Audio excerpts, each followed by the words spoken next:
à partir de ce moment, il faudra falloir que la phrase « nous sommes en train de suivre un meet-up », cette phrase-là puisse être compréhensible par les algorithmes, en tout cas, qui sont derrière. Et ces algorithmes, comme nous avons dit, ils ne connaissent que le 0 et le 1. Et donc, il y a une idée, des transformations derrière qui permettront d'arriver à ça. Et ensuite, comment un modèle apprend à partir des objets mathématiques. Ça veut dire que quand vous arrivez à avoir des données brutes du monde réel, que vous les transformez à des objets mathématiques, que ce soit des vecteurs, des matrices, des tenseurs, tout ce que vous voulez, à partir de ces informations, comment un modèle apprend-il à partir de ces objets-là? Et pour répondre à notre question, la première chose, bon, peut-être rappeler un certain nombre d'objectifs, c'est lié à notre déformation d'enseignant qui fait que à chaque fois qu'on est en train de discuter sur une problématique, on se pose la question à la fin, qu'est-ce que je dois retenir? Et que ça me permet de faire une évaluation critique. Voici les objectifs que je me suis fixés. À la fin de la séance, si je n'arrive pas à retrouver ces objectifs-là, ça veut dire que soit la présence a été mal présentée, ou bien peut-être je ne me suis pas très bien concentré sur un certain nombre de choses. Et donc, à l'issue de ce meet-up, ce que nous voudrions, c'est que ça qu'on parvienne à comprendre que les maths constituent le fondement des modèles. L'algèbre, l'IDR, la probabilité d'optimisation, quels ont été leurs rôles dans tout ce qui est modèle d'intelligence artificielle. Et de saisir aussi comment les données sont représentées du monde brut ou réel à des, comment on l'appelle, sont vectorisés, transformés sur des objets mathématiques sur lesquels on pourra effectuer un certain nombre d'informations, mais aussi relier la théorie mathématique à l'apprentissage automatique et au réseau de neurones modèles. Voici en gros ce que nous voudrions que tout le monde retienne à la fin de ce meet-up. Et peut-être à la fin, on pourra poser la question à quelques-uns, est-ce que leurs objectifs ont été atteints, oui ou non? Et donc, la première chose que nous allons faire, c'est du monde réel aux données. C'est-à-dire, à partir du monde réel, qui constitue la source de base dont on récupère les informations sur lesquelles nos modèles sont entraînés. Parce que pour entraîner un modèle, on a une problématique. Par exemple, vous avez un patient qui arrive dans l'hôpital et que vous avez envie de savoir il a quel type de maladie. À partir de ce moment, il y a un certain nombre de questions qui sont posées. Et à partir de ces questions-là, on arrive à déduire un certain nombre de réponses par élimination, peut-être en procédant par élimination, vous arrivez à dire il a telle maladie. Et maintenant, si on veut reproduire le même schéma, avoir un modèle qui peut faire ça, il va falloir que le modèle ait accès à ces informations de manière assez formalisée. Et donc, c'est une étape qui est assez cruciale parce qu'elle va d'abord commencer par observer le monde réel. Et c'est avec cette observation-là, on peut regarder, comme j'ai cité, les patients. On peut regarder les capteurs. Si par exemple, vous voulez mesurer la qualité de l'air dans la salle où nous sommes, parce qu'on peut mesurer la qualité de l'air, c'est-à-dire que dans la salle, elle est vide, la quantité d'oxygène était très grande par rapport à la quantité de CO2, et qu'on peut regarder sur des intervalles de temps bien définis comment la quantité d'oxygène elle diminue autour dans la salle. Et peut-être qu'à partir de cette observation-là, de pouvoir définir un seuil critique, dire que quand nous arrivons à un tel moment de saturation, il va falloir que tout le monde sorte pour que la salle puisse se régénérer. Ça, c'est des choses ça fait partie de ce qu'on appelle l'observation. Les textes, par exemple, tous les documents qui sont dans Wikipédia ou dans les bibliothèques, les textes que vous avez, pour pouvoir préparer un cours ou autre chose, ça aussi, ça fait partie des éléments sur lesquels on peut se poser. Mais surtout, ce qui nous intéresse peut-être, en tout cas ce qui est plus à mesure de nous émerveiller, ce que nous arrivons à faire avec les images, modifier, faire vieillir quelqu'un, donner un certain âge, un certain nombre de caractéristiques. Et tout ça, ça fait partie de l'observation que nous devons faire. Maintenant, si on observe ce qui va se passer dans le monde réel, il va falloir le mesurer. Mesurer, ça veut dire que je transforme les phénomènes en valeur, que je puisse dire que, comment on l'appelle encore, de pouvoir dire que l'image, par exemple, c'est une image en rouge, c'est une image en bleu, c'est une image en jaune, et parce que ces valeurs-là, on sait les représenter en nombre de pixels aussi. Ou bien de se dire que ce patient-là, il a une température de 37 degrés, il a une tension de 12,8, il a un certain, et ça, c'est les éléments que nous mesurons. À partir de ces éléments, il va falloir les structurer. Structurer les données dans des bases accessibles. Ça peut être des tableaux Excel, ça peut être des images, ça peut être des signaux, ça peut être du texte, TXT, ça peut être des éléments de type JSON. Mais en tout cas, il faudra les structurer dans une manière de pouvoir avoir accès et ensuite de pouvoir les manipuler. Et à la fin, la dernière chose, c'est que quand on arrive à cette structuration, elle est très bien faite, et maintenant il va falloir modéliser. Modéliser, c'est juste construire un modèle mathématique qui permette d'exploiter ces données-là. Et on pourrait faire l'effet inverse, ça marche toujours, de se dire qu'à partir du modèle que je suis en train d'utiliser, comment remonter pour arriver au point de départ. Et on se pose des questions inverses, ce qui marche très souvent. J'ai un modèle de régression linéaire qui permet justement de calculer, de prédire le salaire de quelqu'un, tout simplement, en fonction de l'âge, en fonction de, comment on l'appelle, peut-être on peut dire le taille, le poids, tout un ensemble de paramètres, que ça soit intéressant ou pas. Bon, on prend un certain nombre d'exemples. Et après, on se demande comment il prédit à partir de ces éléments-là, comment ces éléments-là ont été mesurés et à partir de quoi ils ont été observés. Et là, vous faites l'opération inverse, là aussi, ça vous permet de se dire, d'avoir une idée complète de comment. Et c'est ce qui marche le plus souvent. Quand on a un objet sur lequel on va travailler et qu'on n'a pas une très grande connaissance, faire l'effet inverse permet très souvent d'arriver à une réponse assez plus intéressante. Et ce qu'il faudra retenir, c'est que la donnée est le point de départ. Et les mathématiques vont servir tout simplement un langage pour décrire ces données et les relations entre elles.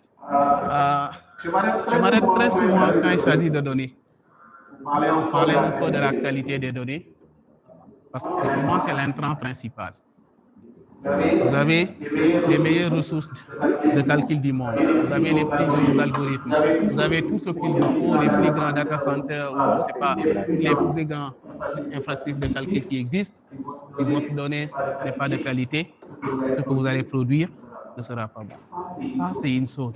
Et donc, il faut prendre le temps aussi de se consacrer à savoir qu'est-ce qu'une donnée pertinente, qu'est-ce qu'une donnée utile, qu'est-ce qu'une donnée de qualité, qu'est-ce qu'une donnée qui répond tout simplement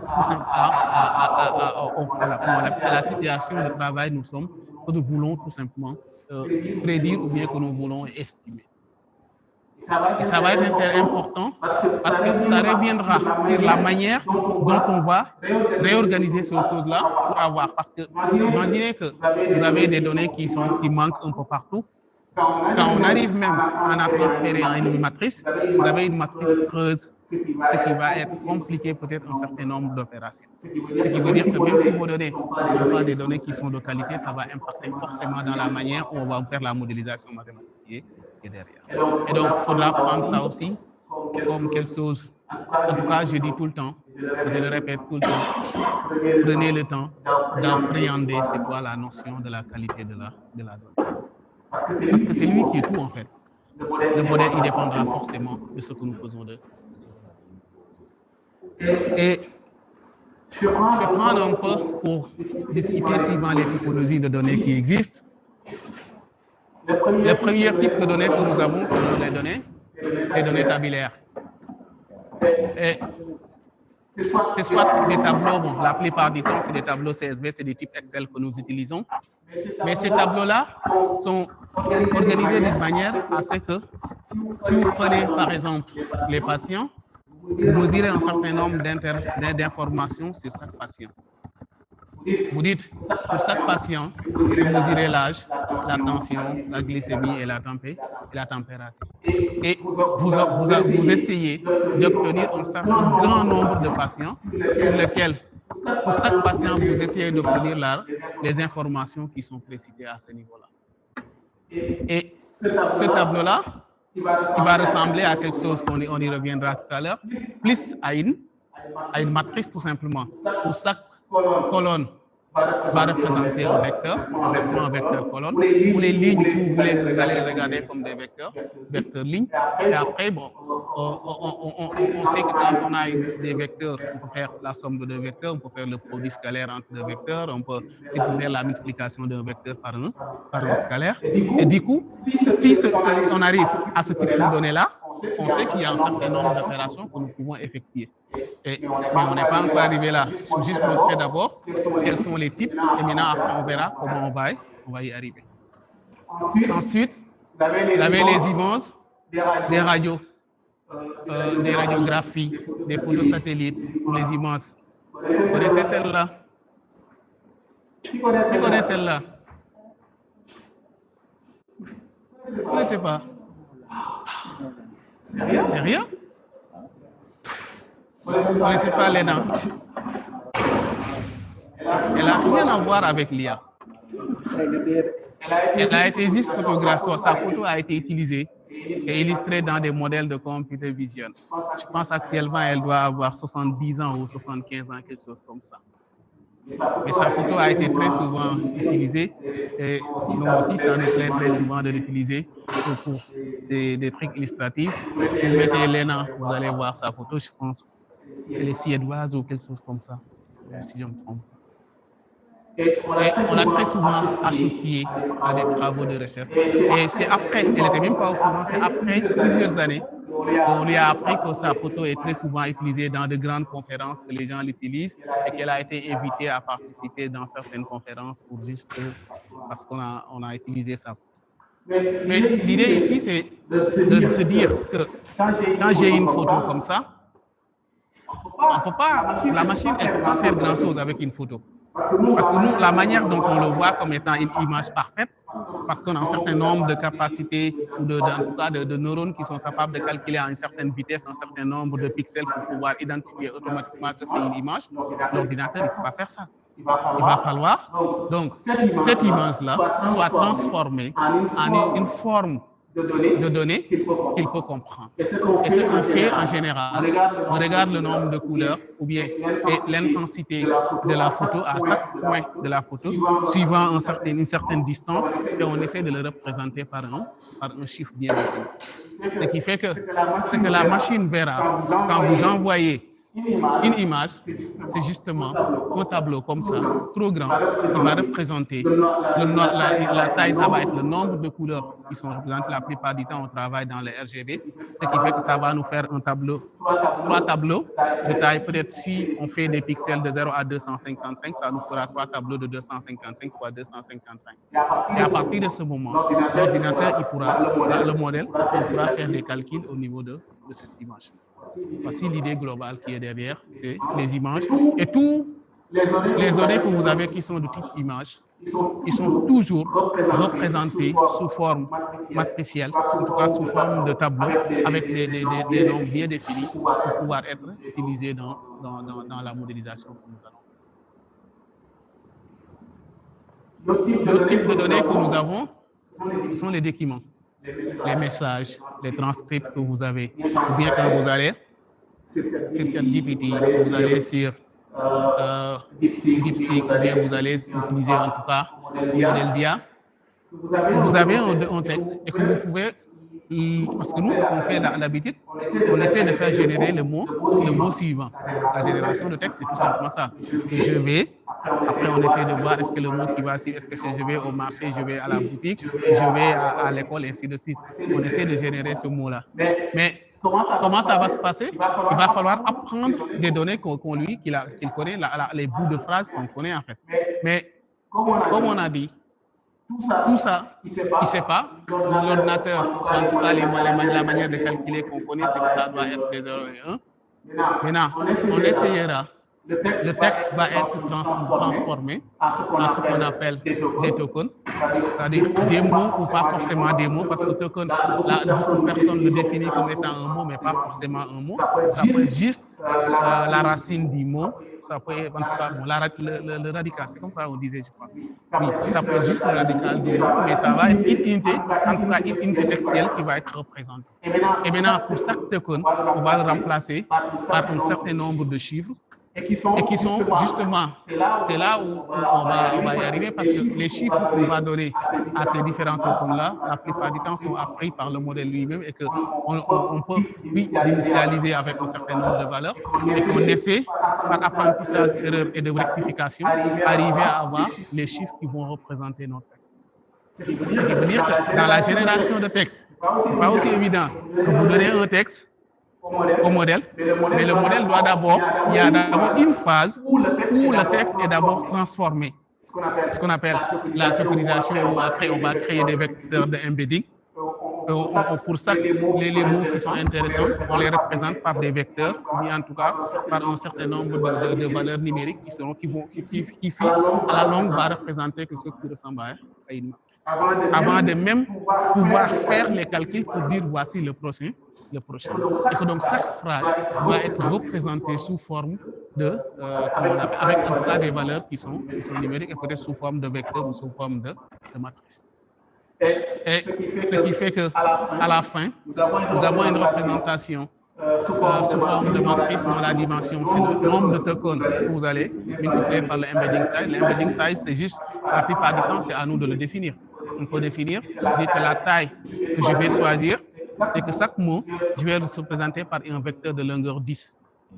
Et j'essaie de trouver les 10 valeurs qui vont représenter le mot bleu, ou les 10 valeurs qui vont représenter l'école, ainsi de suite.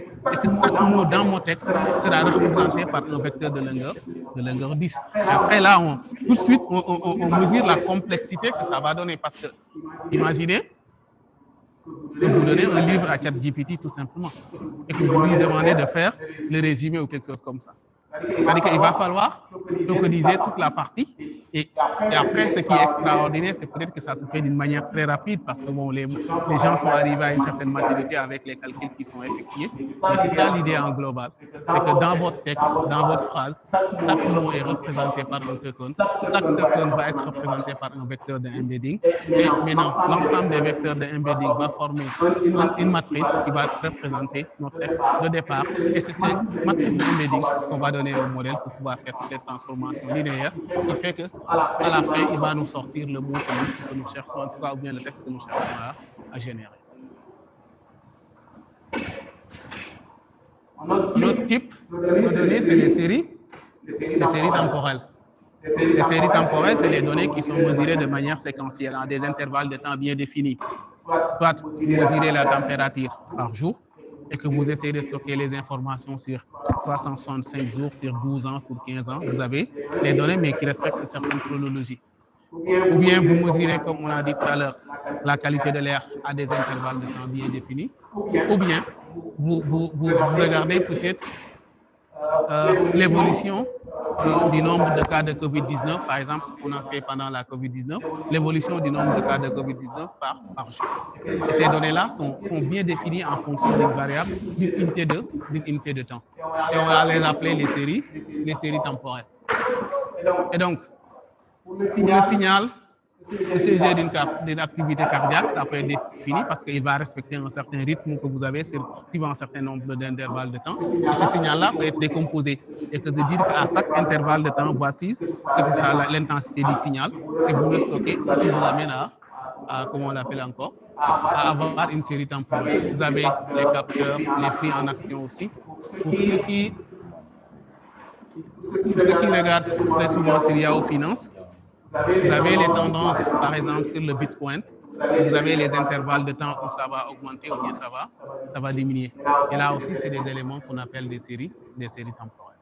Et donc, pour les séries temporelles, vous avez pour chaque fenêtre de temps une information qui est mesurée. C'est des données qui sont assez particulières par rapport à la manière dont elles vont être prises en charge, parce que ça peut être juste un seul vecteur. Parce que comme on définit les unités de temps, pour chaque élément que vous mesurez, ça va être sur un grand long vecteur. Vous dites tous les 5 minutes ou tous les jours, vous avez un seul. Et donc, la prise en charge de ces données-là va peut-être être un peu différent, mais de toutes les façons, tous les données vont être transformées de manière à ce qu'ils deviennent un grand vecteur, ce qui fait que là aussi, donc, on n'aura pas de souci par rapport aux calculs qui vont être effectués. Et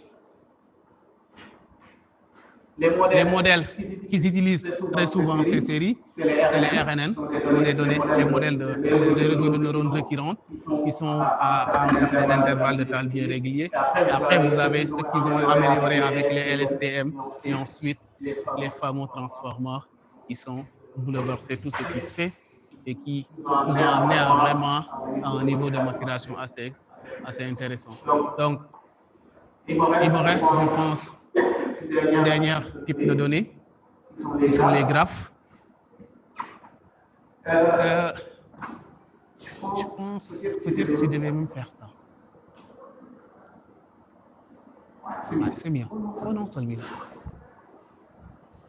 Le graphe, c'est justement un réseau en fait, avec des interconnexions. Si je suppose par exemple que je prends le réseau social, que ce soit Facebook, et qu'on veut dessiner le réseau, vous avez les personnes qui vont représenter les nœuds du réseau et les relations, ça veut dire les relations, quelqu'un est un ami ou si vous êtes amis, il y a une relation entre vous deux, ce qui va représenter les différents arêtes de votre réseau. Mais ce grand graphe-là fait prendre aussi le réseau d'électricité où chaque, comment on l'appelle, branchement va représenter une arête par rapport à un nœud qui va être les poteaux sur lesquels les gens sont branchés. Et là aussi, vous avez un grand réseau. Mais ce qui est important ici, c'est que ce type de données, là aussi, elle est complexe. Parce que comment on arrive à faire? Je suis ami avec Ndao, et donc force Ndao, il est ami avec Babacar. Est-ce que donc je dois être ami avec Babacar? À partir de ces réseaux-là, est-ce que j'arrive? Maintenant, si on veut calculer et étudier ces relations-là, on ne peut pas prendre un réseau de graphes comme ça, tout simplement, et de venir lui donner à un algorithme ou à un modèle pour lui dire qu'essaie de prédire qui est ami avec qui. Mais il faudra que ce type de données, qu'on puisse le transformer de manière à ce qu'il revienne dans la forme standard que le modèle peut connaître. Et à partir de ce moment, on définit ce qu'on appelle les matrices d'adjacence, qu'on avait vu quelque part. Que si la relation, elle existe, on met un 1 pour dire qu'on est amis. Si on n'est pas amis, on met un 0 pour dire qu'il n'y a pas de relation entre nous.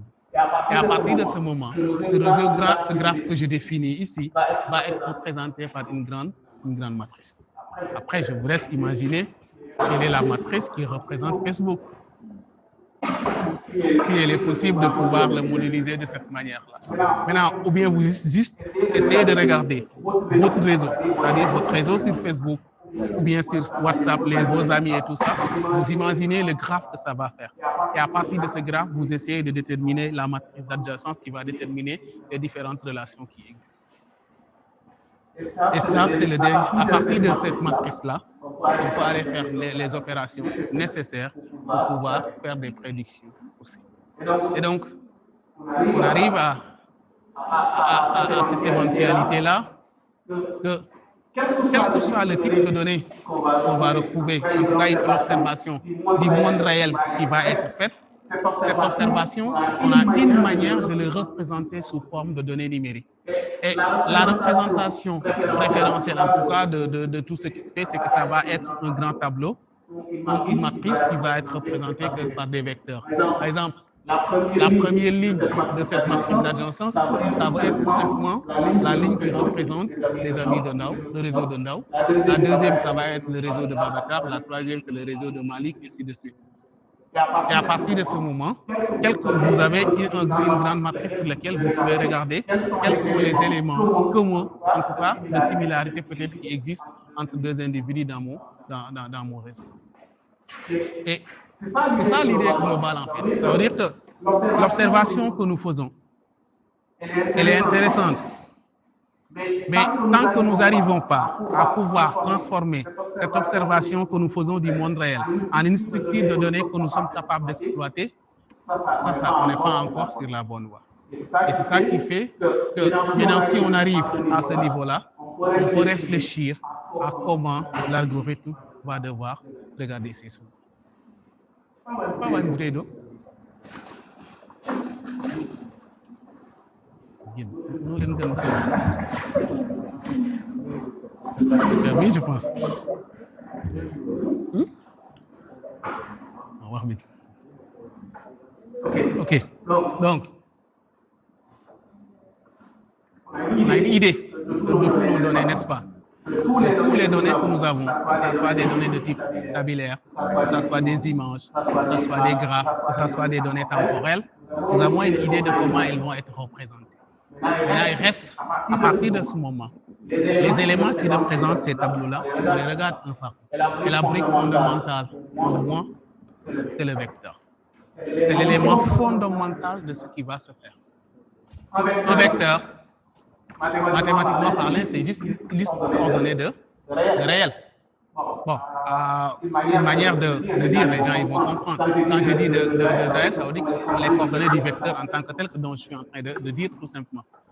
Parce que c'est une unité vectorielle, ça veut dire que c'est quelque chose géométriquement mesurable, si vous voulez, qui a un sens, une origine, après une orientation et tout ça. Mais ce qui nous intéresse le plus, c'est tout simplement l'ensemble des valeurs qui caractérisent le vecteur. C'est pourquoi je le définis comme étant tout simplement une liste coordonnée de réel, que ça soit.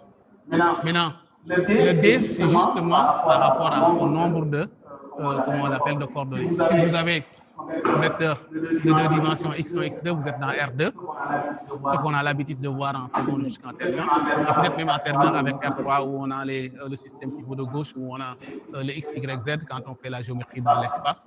Et à partir d'un certain moment, maintenant, si vous avez 10 caractéristiques qui déterminent le vecteur, vous êtes dans tout simplement R10. Et ce vecteur, on a un objet mathématique, il faudra le relier à l'observation des données que nous faisons du monde réel. Et donc, si on observe, par exemple, les caractéristiques d'une personne, je prends, par exemple, 72, ça peut représenter son poids, 121, ça peut représenter sa taille, 94, ça peut représenter, je ne sais plus quoi encore, et 37, peut-être ça peut être la température, ou bon, j'ai pris des chiffres, c'est juste une illustration. Ces nombres-là qui caractérisent la personne, on va l'organiser d'une manière à ce que ça devienne juste un vecteur. Et donc, pour le patient, le vecteur X va être défini par exemple par son âge, la tension, la température et le poids.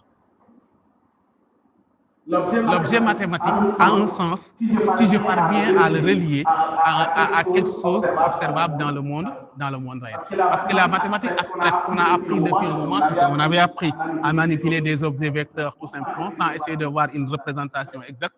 Mais là, l'idée que nous voulons lui donner, c'est qu'il faut que chaque élément ait un sens dans le monde observable. Et donc, pour le vecteur, on peut le représenter. Si c'est des patients, ça peut être âge, tension, température, le poids, tout ce que vous voulez, en tout cas, ce qui est demandable.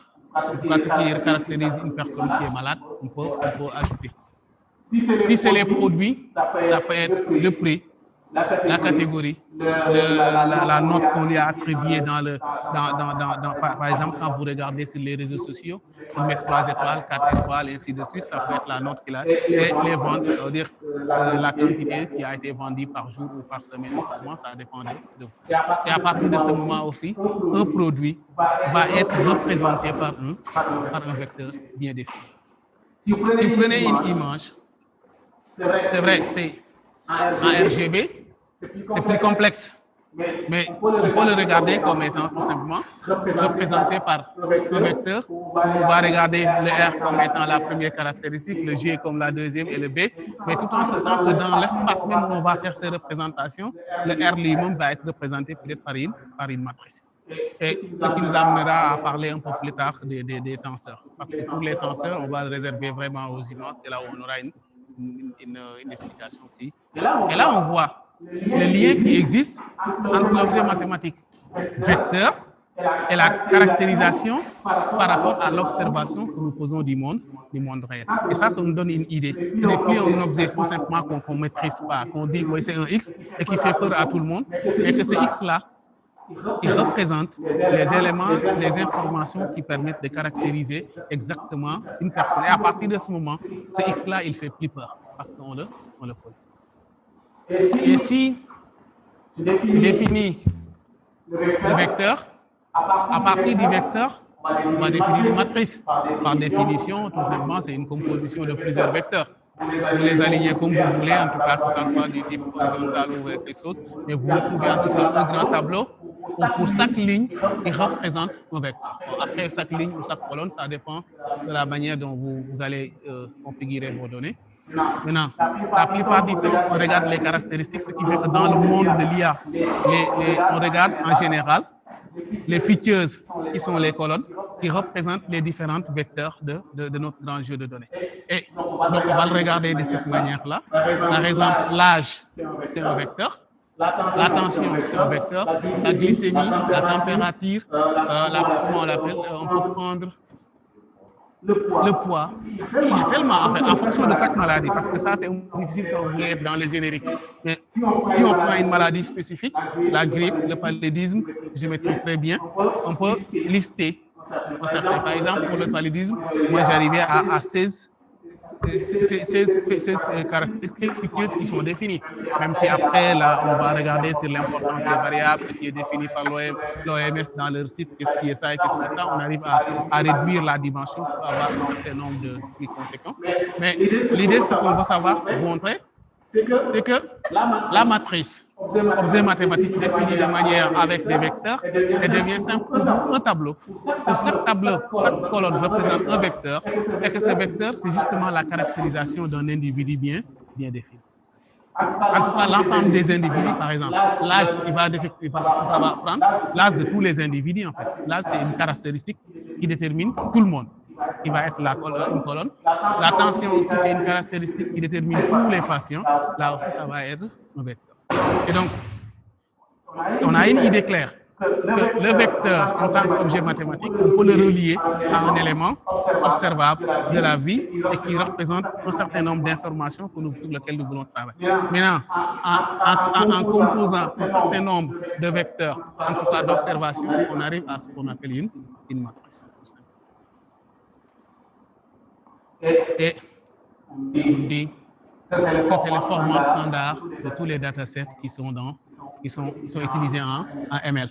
Bon, après, on verra, parce que c'est vrai qu'il y a des manières de pouvoir prendre en compte ces données-là, de pouvoir les charger et de les utiliser. Mais de toutes les façons, avoir une donnée sous forme tabulaire reste la meilleure des choses qu'on peut espérer. Après, la notation, bon, vous êtes des menteurs, donc le reste, c'est pas grave. À partir de là, on peut généraliser les éléments qui existent. On a vu le vecteur. Pour moi, j'avais défini comme la brique essentielle. À partir du vecteur, je définis une matrice pour pouvoir regarder un grand nombre d'individus avec plusieurs caractéristiques en même temps.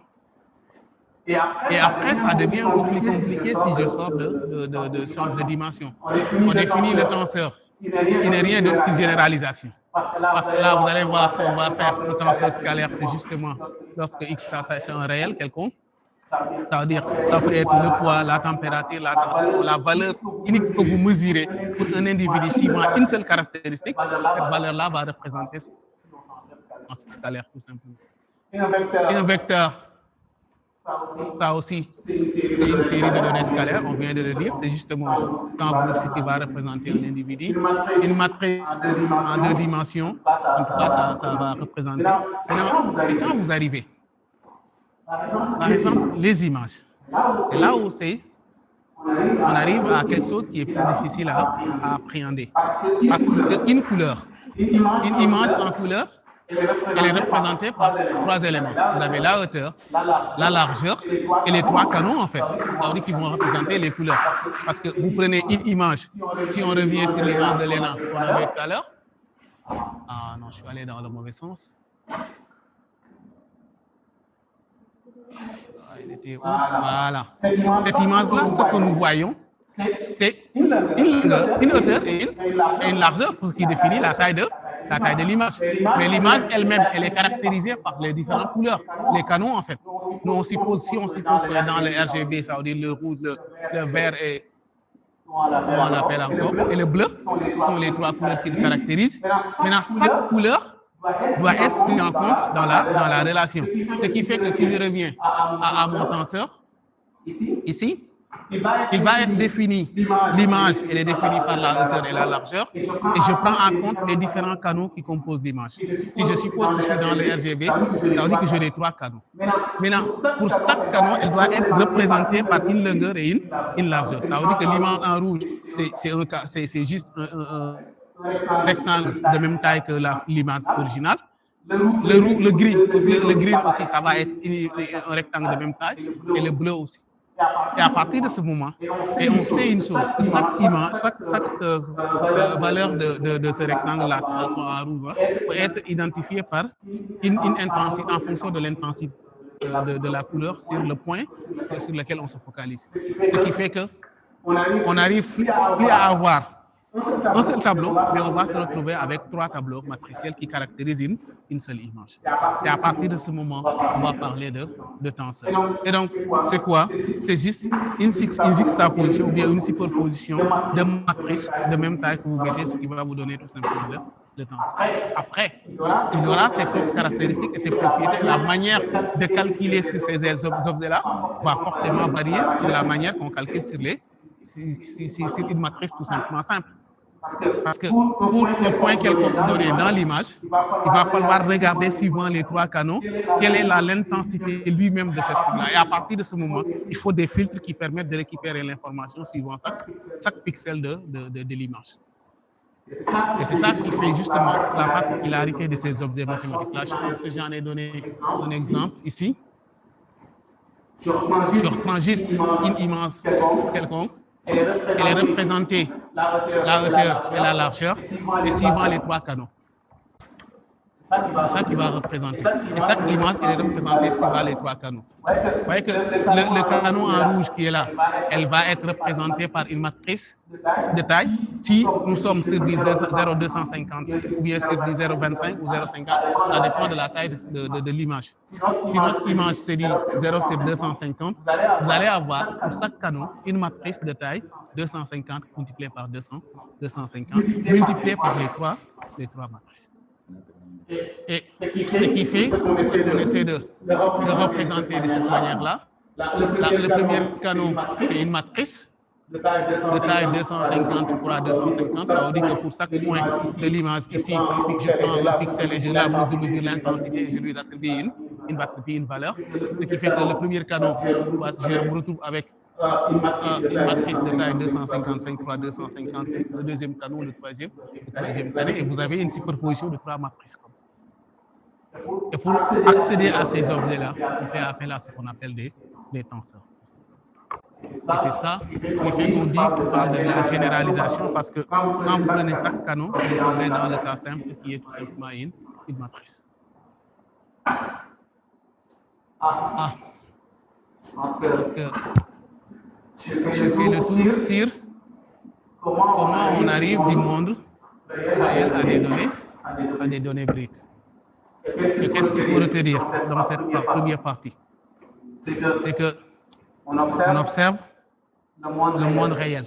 On mesure des informations. Et ces informations seront organisées sous forme de tableaux, selon le type de données que vous avez. Si vous observez des images, ça va être sous forme de forme de tenseur, on peut le dire comme ça. Mais chaque image doit être caractérisée par un certain nombre de chiffres. Et parce que ça, je peux en faire un grand tableau si vous voulez. Ça dépend juste de la manière dont je vais réécrire les matrices. Mais j'essaie d'avoir une organisation qui permet de faire apparaître ces images. Si vous avez des séries temporelles, il faudra les mesurer, définir une fenêtre temporelle. À partir de cette fenêtre temporelle, vous mesurez chaque fenêtre, vous mesurez la valeur de l'information. S'il s'agit de la température, on peut le mesurer tous les 10 heures, on mesure la température et on le récupère. Et à partir de ce moment, on a des informations brutes sur lesquelles on peut travailler.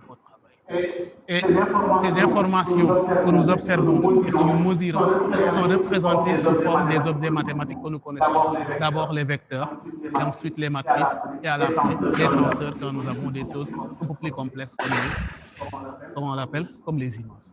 Donc là, maintenant, si on arrive à ce niveau-là, nous avons la manière dont les données sont représentées sous format des objets mathématiques. Il va falloir se poser la question. Comment on utilise ces données, à quoi elles vont servir, qui va les utiliser, pourquoi il va les utiliser. Et la manière de consommer ces données, la première chose, c'est le machine learning qu'on définit, ou l'apprentissage automatique en français. Et si on pose la question, si je dois le définir de manière mathématique, comment je définis le machine learning? Parce que l'idée classique, c'est quoi?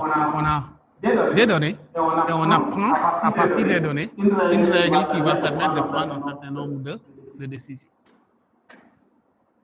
Donc, pour moi, elle consiste juste à apprendre une fonction. La fonction qui va permettre de dire que telle personne a le pali ou elle n'a pas le pali. C'est une règle de décision. Ça peut être juste une fonction, en tout cas un truc qui permet une probabilité, parce que là, il y a les fonctions de décision qu'il faudra définir en fonction de peut-être la caractéristique de ce que nous sommes en train d'étudier. Ça peut être une probabilité quand vous avez juste envie de savoir est-ce que la personne elle est malade ou elle n'est pas malade. Vous êtes dans ce qu'on a appelé la classification binaire. Vous définissez un seuil de probabilité. Si la fonction f retourne quelque chose qui est plus grand que 0,5, il est malade. S'il retourne quelque chose qui est plus petit que 0,5, il n'est pas malade. Mais le problème, c'est de trouver cette fonction-là. Et donc, le processus reviendra à essayer de trouver, à partir des données réelles qui sont observées, de pouvoir retourner cette fonction de décision qui va me permettre de dire oui ou non cette personne elle est malade ou elle n'est pas malade. Et ici, le θ en question, ça va être le nombre de paramètres qui vont caractériser cette fonction-là. Je prends un exemple simple. Prenez la régression linéaire.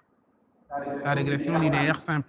Si vous voulez représenter, qui est représentée par une droite du type y égale à ax plus b, vous avez deux paramètres qui sont le a et le b, et donc le θ en question, ça va être tout simplement un vecteur où on a stocké tous les paramètres du modèle. Ça me ramène à mes objets mathématiques.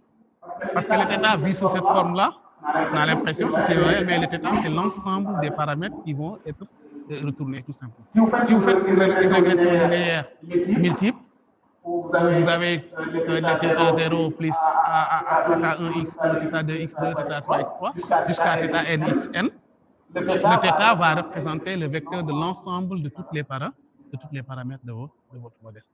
Et maintenant, l'idée c'est quoi? Il faudra que j'arrive à récupérer tous ces paramètres-là, parce que la phase d'apprentissage en tant que telle, où les gens parlent d'apprentissage, si on prend le cas simple de la régression, l'apprentissage ici consiste tout simplement la phase où vous effectuez des calculs pour trouver les valeurs de θ. Justement, c'est la phase d'apprentissage. Parce que votre modèle est écrit y égale x plus b. Si vous arrivez à trouver les valeurs de a et b, vous avez une fonction parce que ça vous fait y égale à 2x plus 3,5, quelque chose comme ça. À partir de ce moment, vous voyez que vous avez une fonction définie. Ou si vous avez des nouvelles caractéristiques de x, vous pouvez trouver la valeur de y correspondant.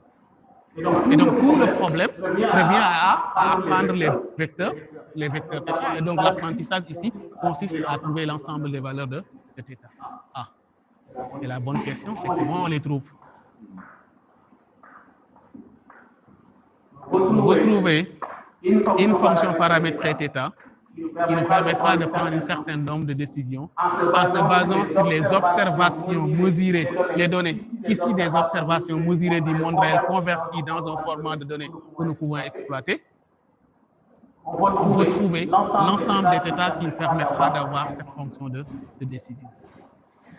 Et l'idée mathématique derrière, c'est qu'il va falloir minimiser une fonction qu'on va appeler la fonction perte. Comment on définit cette fonction perte-là? Si vous dites, oui, le salaire de Ndao, qui va être le cobaye parfait aujourd'hui.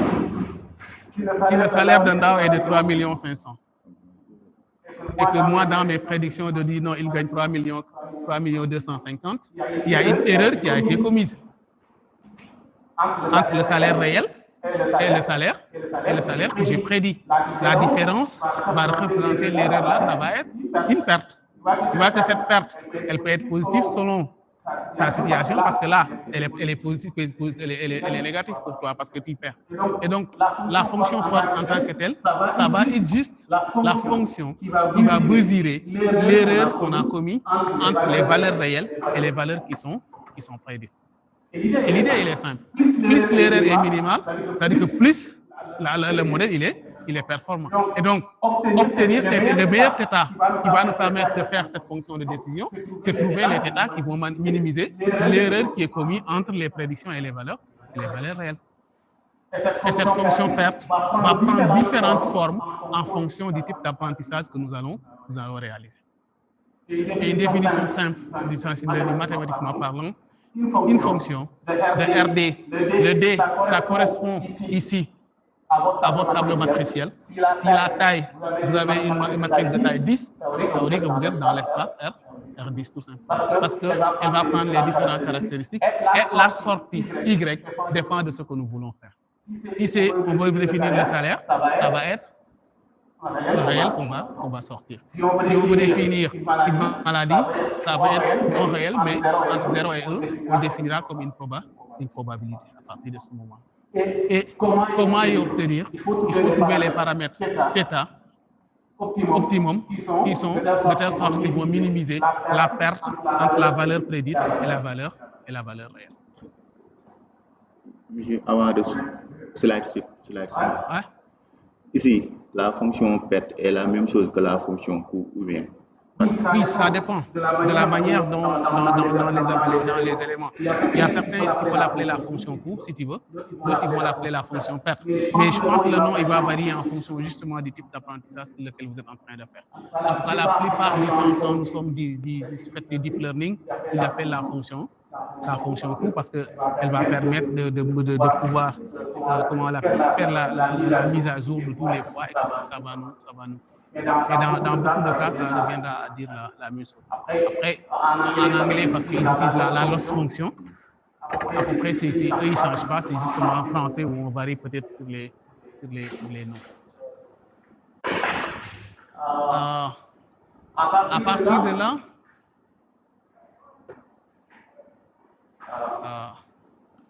maintenant,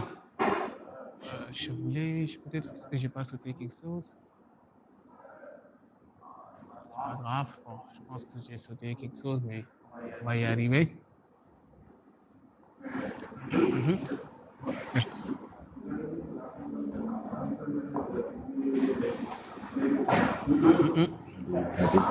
J'ai dit la fonction, Adisa. J'ai dit les paramètres d'état que nous cherchons. Parce que dans l'apprentissage, on a dit que la phase d'apprentissage consiste à trouver les paramètres du modèle. Maintenant, quels sont les bons paramètres du modèle? C'est ça que je dis, les bons paramètres du modèle, c'est le vecteur θ qui va minimiser l'erreur entre les fonctions, les valeurs prédites et la valeur réelle. Et cette erreur-là va être mesurée par une fonction qu'on va appeler la fonction perte. Donc, pour trouver les paramètres optimums, il faut minimiser la fonction perte. C'est ça que je dis en fait. Et on le sait dans le cas de la régression simple, y égale à x plus b, on sait comment calculer les paramètres. On sait que le a c'est quoi? C'est la variance de x, y c'est la variance de x, et que le b, comme la droite, elle va passer par le point moins g de coordonnées x bar, y bar, vous remplacez, et vous avez la valeur de y. Ça nous donne, c'est une méthode de calcul qui nous permet de trouver les paramètres a et b quand vous êtes dans le cas simple. Et ça, c'est la méthode qu'on a appris en terminale et qui a été choisie parce qu'il y avait la méthode de Mayer, il y avait la méthode des moyennes carrées, il y avait plusieurs méthodes. Et la méthode des moyennes carrées a été choisie parce qu'elle convergeait de manière très simple par rapport à la solution que nous voulons trouver. C'est ça l'idée. Maintenant, il y a un système est dit apprenable si le f existe et que l'espérance de la fonction perte, elle est minimale. Bon, c'est justement un changement de... cela revient à faire la même chose. C'est que la question, c'est est-ce que pour toutes les fonctions en question, le minimum existe?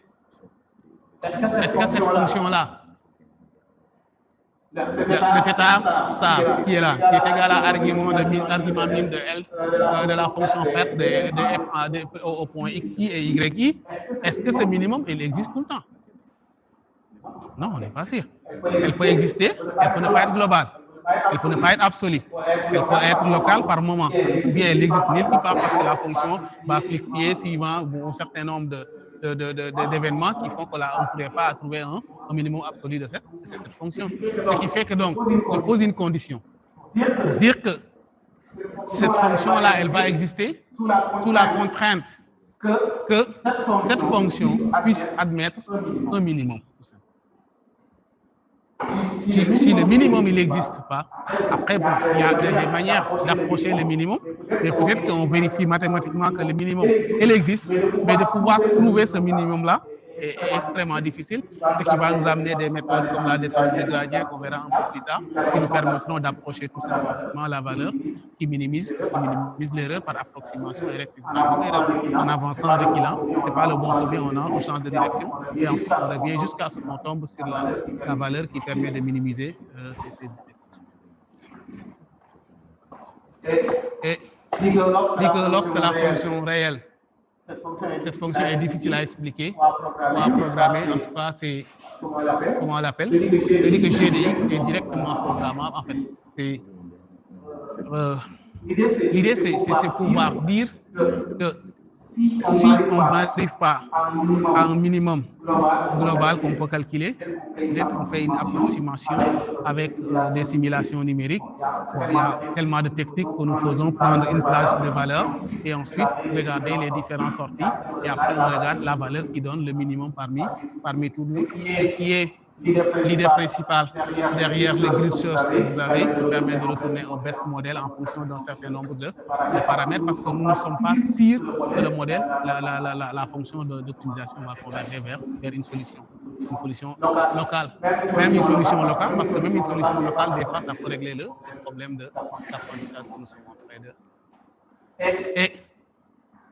Et maintenant, si les observations sont disponibles, on peut approximer G par une fonction f θ, tout simplement. Et donc, on sait, l'idée globale, c'est des fois c'est un peu compliqué à expliquer aux gens. On sait que nous voulons la fonction, on sait la description, la nature de la fonction que nous voulons avoir, la fonction de décision. Mais cette fonction-là, il est presque impossible de l'avoir. Comme on ne peut pas avoir exactement ce que nous voulons, on essaie d'avoir quelque chose qui est très proche de ce que nous cherchons.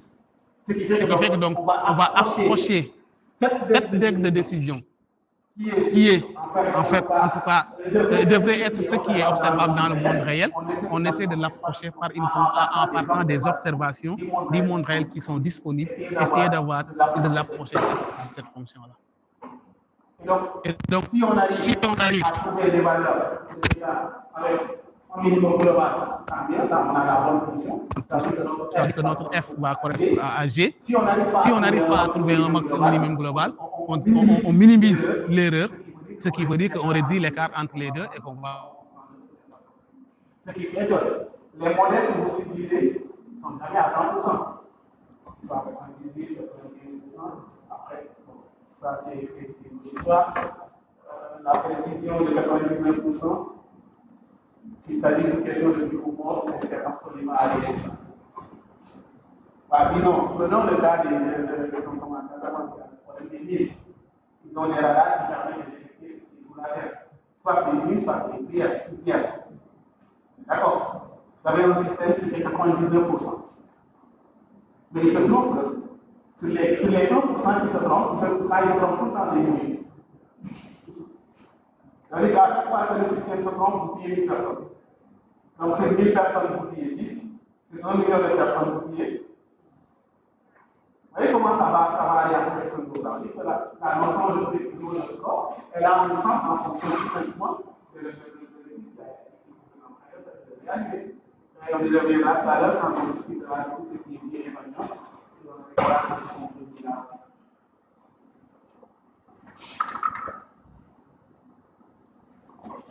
Pour résumer, les ingrédients du machine learning de manière globale.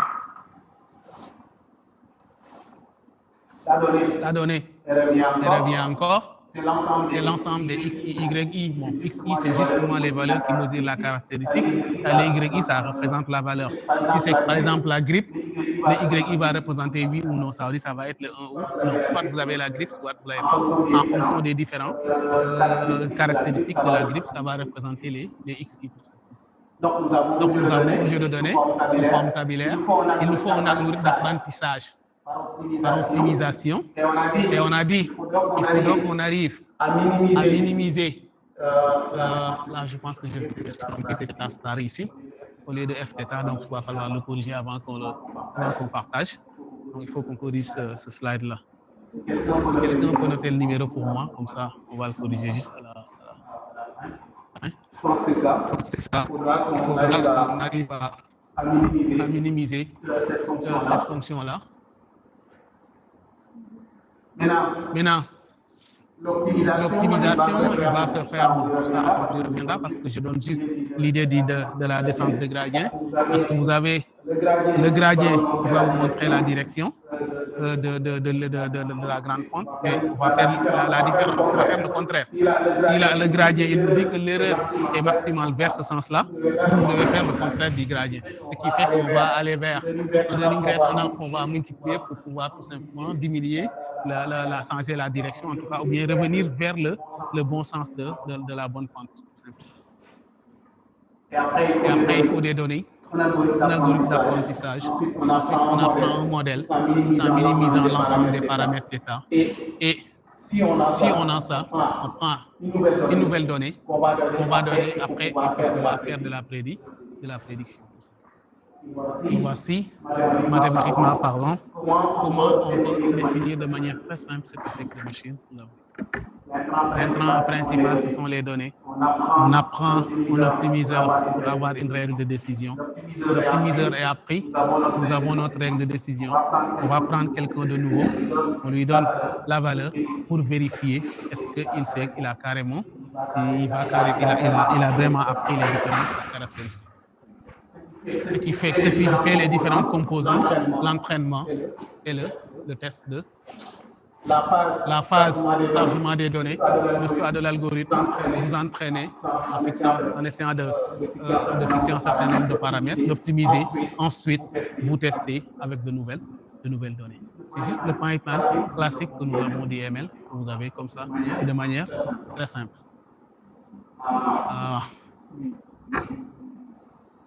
Maintenant, je vais voir à partir de là où chez les données, il y a un algorithme qui permet de voir, j'essaie de voir les différents éléments maintenant qui interviennent dans la manière où les modèles sont construits. Je pars de l'algèbre linéaire, maintenant je fais de l'optimisation, je fais de la statistique. Bon, elle peut être descriptive, ça dépend de ce que nous voulons faire. La plupart du temps, elle est descriptive. On est d'accord parce que ça me permet juste d'avoir une compréhension de données. Est-ce qu'elles sont de qualité, le nombre de valeurs manquantes, les valeurs aberrantes, la distribution des valeurs par rapport à la moyenne, la variance. Ça me permettra de voir ces différents. La médiane, la moyenne, elle permet de mesurer tout simplement la valeur moyenne, ou en tout cas la valeur autour de laquelle toutes les valeurs sont distribuées, ça va être la moyenne, connue sous le nom de 1 sur n somme des xi que nous connaissons, ou bien si vous avez des valeurs qui sont indexées avec 1 sur n somme des ni xi, lorsque vous avez un certain nombre de fréquences. La médiane, elle va représenter la valeur la plus représentée, en fait. C'est-à-dire, par exemple, si c'est l'âge la plus représentée dans la distribution va être tout simplement la médiane. La variance, c'est quoi? C'est la dispersion des valeurs autour de la moyenne. Si la moyenne, elle fait 12 ans, avec une variance qui est égal à 2 ans, ça veut dire que les valeurs, la plupart des valeurs sont comprises entre 12 moins 2 et 12 plus 2. Vous voyez que connaissant la moyenne et la variance, j'ai une idée où mes valeurs qui se trouvent à quel niveau. Plus la variance elle est faible, plus les valeurs se regroupent autour de la moyenne. Plus la variance elle est grande, ça veut dire que les valeurs sont dispersées autour de la moyenne. L'écart type n'est rien d'autre que la racine carrée de la variance, important lorsque les valeurs sont trop grandes. Pour ne pas, parce que si la variance elle est faible, elle permet de décrire carrément le phénomène, vous n'avez pas besoin de l'écart type. Les corrélations entre variables. Elle va permettre de mesurer les interactions qui existent entre deux valeurs. Ce qui va se passer, et ce qui arrive très souvent, c'est un exemple que j'aime donner très souvent, je pense que tout le monde j'en ai parlé plusieurs fois, c'est l'exemple des noyades et les glaces. On a remarqué, plus qu'on vend des glaces, plus il y a des noyades. C'est une étude qui a été faite quelque part aux États-Unis. Dans l'étude, on remarque que plus on vend de glace, plus il y a des noyades. Est-ce que c'est manger des glaces qui fait que les gens vont se noyer?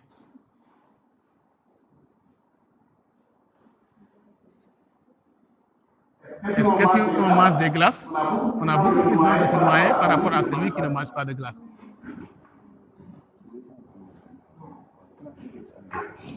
Forcément, il y a un élément commun qui fait que les deux sont corrélés en fait. Parce que les gens viennent à la plage parce qu'il fait excessivement chaud. Et les gens mangent de la glace aussi parce qu'il fait chaud. Donc ça veut dire qu'il y a un élément entre les deux que nous ne pouvons pas voir dans le calcul des corrélations qui fait qu'en fait, l'information qui est contenue dans l'un est forcée pratiquement dans l'autre. Maintenant, imaginez ce qui va se passer. Vous avez des variables. Ou parmi les variables, une qui contient 40% de l'information et qui est corrélée à une autre variable. C'est-à-dire qu'à un seul, les deux variables-là, ils contiennent 80% de l'information de vos données. Si vous gardez ces deux variables-là, vous biaisez le modèle au départ. Soit il faut trouver une projection, ou bien vous décidez de garder une ligne, comme ça vous récupérez l'autre partie de l'information. Ce qui fait que mesurer la corrélation, elle va être importante parce qu'elle va nous permettre d'éviter ces éléments qui vont biaiser les résultats de notre recherche à la fin. Et ensuite, la dernière chose, on peut regarder la distribution parce que le choix du modèle dont on a dit tout à l'heure, la plupart du temps va dépendre de la distribution des données que nous avons. Si les données sont aplaties, on choisira une régression. Si les données suivent une forme, ce sont sous forme de gaussiette, on va prendre une loi normale. Si les données suivent une forme qui est bizarre, peut-être avec des pics en haut, des pics en bas, ça veut dire que ça peut être un polynôme, on va choisir les polynômes. Et voici l'intérêt de la statistique quand vous faites du ML. Et elle arrive juste après qu'on ait un format de données qui est voulu et que nous avons traité. Il va falloir regarder ces différents éléments-là. La statistique va être à ce niveau, permet de voir comment les données sont distribuées autour de la moyenne et ensuite de détecter les éléments internes, les corrélations qui existent des différents éléments. Et à la fin, ça vous permettra de faire le choix sur le modèle qui va être utilisé. Parce que ça nous permet d'avoir une idée de la distribution. Et c'est ça qu'on a voulu résumer. Elle permettra de comprendre la structure des données, détecter les valeurs, les déséquilibres, choisir les transformations qu'il faudra faire. Il faudra peut-être normaliser, il faudra peut-être standardiser. Normaliser, c'est parce que vous avez des échelles qui sont carrément différents. Vous avez le salaire qui est exprimé en millions, et vous avez l'âge qui est dans un échelle très simple. À partir de ce moment, vous avez un déséquilibre entre les différents éléments. Et donc, les échelles sont carrément différentes. Si vous laissez les valeurs de cette manière-là, ça va biaiser aussi les informations que vous avez. Ce qui fait qu'on choisit de faire soit une normalisation de type min-max, ou une standardisation avec, en enlevant la moyenne divisée par la variance. Ça veut dire que nous revenons sur une distribution normale, N0 centrée réduite, N0, N0. Et là, on voit que la statistique va jouer son rôle. Et il a un rôle fondamental avant même d'aller passer à la modélisation. Et c'est une partie qui prend beaucoup de temps parce que bon, il existe un certain nombre de variables qu'il faut regarder, mais il faudra faire des graphiques, faire des indices, en tout cas un certain nombre. On peut créer de nouvelles variables en fonction de ce que nous avons. On peut vraiment faire comment on l'appelle, la transformation avec les variables catégorielles où vous transformez cette variable en fonction un nombre de colonnes en fonction du nombre de variables représentées par 1 et 0 lorsqu'il existe, et ainsi de suite. Là, la statistique, c'est ça qui va vous permettre de le faire. Et bien sûr, la statistique descriptive dans ce cas-là. Okay. Oui? On sait que la statistique joue un rôle important dans l'intelligence artificielle. Par exemple, si on a certaines valeurs manquantes, on peut utiliser soit la moyenne, la médiane, la variance, l'écarté. Mais concernant la corrélation entre les variables, je vois que dans l'apprentissage supervisé, on utilise les matrices de corrélation, mais dans l'apprentissage supervisé, est-ce que la corrélation entre les variables peut nous servir quelque chose? Par exemple, si on veut supprimer quelques colonnes, comme si on fait du clustering, quoi. Parce que j'avais ce problème lorsque je faisais une présentation. Oui, la corrélation des valeurs qui sont dépendantes pose toujours un problème. Parce que l'information, elle est dupliquée. C'est comme ça qu'il faut le comprendre. L'information qui est contenue dans une variable x1 est à moitié dans la variable x2. Tu vois? Tu te rappelles de comment on calcule le cardinal de A inter B, si vous vous rappelez? On fait cardinal de A union B dit moins, c'est cardinal de A plus cardinal de A plus moins cardinal de A inter B. Pourquoi on enlève A inter B? Parce que A inter B est dans A, mais il est dans B. Donc si je fais cardinal de A plus cardinal de B, j'ai compté le A inter B deux fois. C'est à peu près la même idée. Si deux variables sont corrélées, donc si tu comptes les deux variables, ça veut dire que tu as compté la même information peut-être deux fois. Et ça va carrément biaiser le modèle en fait. Parce qu'il y a une information qui a été surestimée par rapport à l'étude qui est en train d'être réalisée. C'est pourquoi la corrélation, il faut toujours trouver le moins. Maintenant, supprimer, ça c'est vraiment pas forcément la chose à faire. Mais il y a des transformations linéaires comme la PCA, des choses qui nous permettent de projeter l'information sur les deux variables, suivant une seule variable qui va récupérer tout simplement. Au lieu de récupérer, si je prends les deux 80%, il va récupérer peut-être 60% de l'information. Et là, vous voyez que ça minimise le surplus que vous allez faire dans la variable quand vous prenez les deux valeurs. Mais il va falloir discuter. Et ça, le choix, ça va dépendre de l'étude, des connaissances, du point de vue métier, mais aussi de l'infrastructure et le type de modèle que vous allez devoir utiliser. Il va falloir faire de la lecture. C'est ça en gros. Mais corréler, c'est toujours quelque chose qu'il faudra régler. Et après, quand il va générer la matrice de corrélation, il va regarder sur les jaunes qui sont plus chauds en fait.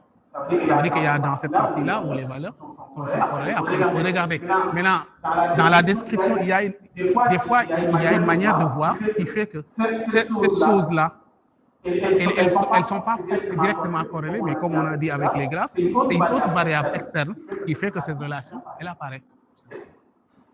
Et le plus difficile, c'est comment trouver cette variable-là qui fait que ces deux-là semblent être effectivement corrélés alors qu'ils ne le sont pas. Ça, c'est des connaissances, des points de vue métier et vraiment du projet sur lequel vous travaillez qui ne permettent pas. Ce qui fait qu'il faut prendre le temps de voir chaque variable, comprendre chaque variable et ensuite regarder quelle est sa distribution et comment il a été représenté. Ça, oui? J'ai fait 40 minutes. 40 minutes, c'est beaucoup, hein? Je pensais que tu vas me dire 10 minutes.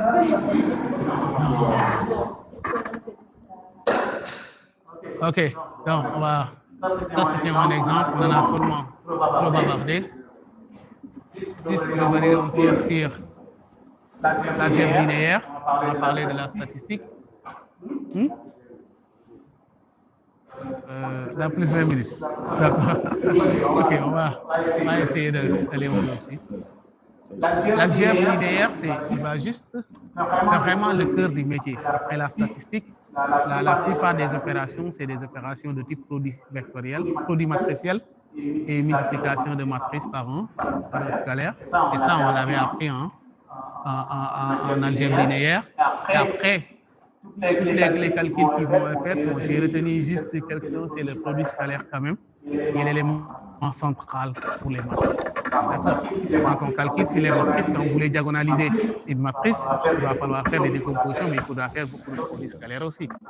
Ça va être la somme des x, y, x, j, ainsi de suite, et vous sommez sur un certain nombre de variables. Et l'algèbre linéaire, vraiment est au cœur et le fondement de tous ces calculs qu'ils vont faire. On va y revenir tout à l'heure avec le réseau de neurones. Toutes les transformations, c'est vraiment des calculs matriciels. On calcule des produits, on fait la somme des matrices, on fait des produits scalaires. C'est en gros ce que nous allons faire. L'exemple que je donne, c'est quand vous faites la similarité. La similarité, si vous avez deux documents, par exemple, prenons le système anti-plagiat. Disons que vous avez deux mémoires et vous voulez savoir en mémoire et vous voulez voir est-ce que ces mémoires-là, ça fait du plagiat, est-ce que les gens ont copié ou ils n'ont pas copié. Donc, il va falloir regarder quelle est la similarité entre les deux documents. Et la mesure de similarité entre les deux documents, la plupart du temps, on utilise ce qu'on appelle la similarité de cosinus. Le cosinus, c'est juste produit scalaire de x, y sur la norme de x multipliée par la norme de y. Et c'est ça qu'on a bon, je n'ai pas pris la définition, mais en réalité, c'est ça en fait qu'on est en train d'apprendre. Et là, ce qui va se passer, si le produit scalaire est égal à 0, ça veut dire que l'angle est égal à 90 degrés entre les deux vecteurs, ça veut dire qu'ils sont carrément éloignés, ils n'ont aucune relation entre les deux documents. Et donc, plus l'angle est faible, ça veut dire que vos deux documents. Ça veut dire que le cosinus qui va être calculé va être proche de, s'il est proche de 1, il y a là, il y a présomption de plagiat. Là, on ne sait pas ce qui va se passer. Maintenant, plus il est proche de 0, ça veut dire que, non, plus il est proche de 1, l'angle est faible. Ça veut dire que là, il y a vraiment une similarité. Et plus, donc, ce qui fait que, pour comparer les documents, quand on parlait de LLP ou dans l'autre cas, ils utilisent des mesures de similarité. Vous avez la similarité cosinus, la similarité exactement, qui va montrer l'intersection des éléments entre les documents, c'est le nombre d'éléments exclusifs des documents. Et là aussi, vous avez encore une valeur qui est comprise. Et à partir de ce moment, on va, en fonction de la valeur qui va être obtenue, on pourra dire que les documents sont similaires ou ne sont pas. Mais ce qu'il faudra noter, c'est que l'algèbre linéaire, on a déjà discuté les vecteurs et tout le monde, c'est le cœur de ce système. Parce que quand vous faites l'optimisation, vous allez voir qu'on reviendra sur les produits matriciels, parce qu'il faudra calculer encore des produits, ça reviendra sur